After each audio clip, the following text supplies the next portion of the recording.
Assalamualaikum warahmatullahi wabarakatuh. Perkenalkan, nama saya Detia Nisa Kania, NPM 1821160037.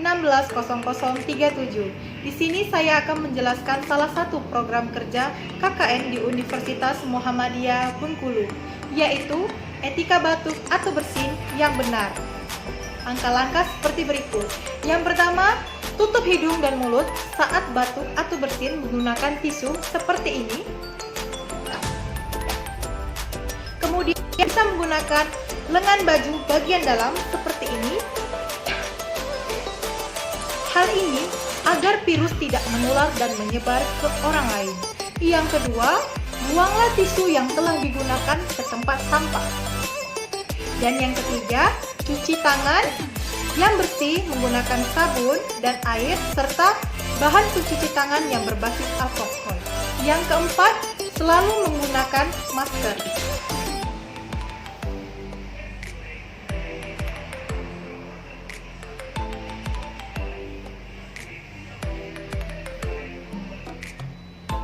Lalu menggunakan masker seperti ini ketika berpergian maupun beraktivitas dari rumah. Nah, itulah langkah atau etika cara batuk dan bersin yang benar di tempat umum. Mungkin itu saja langkah dan etika atau batuk yang benar di tempat umum.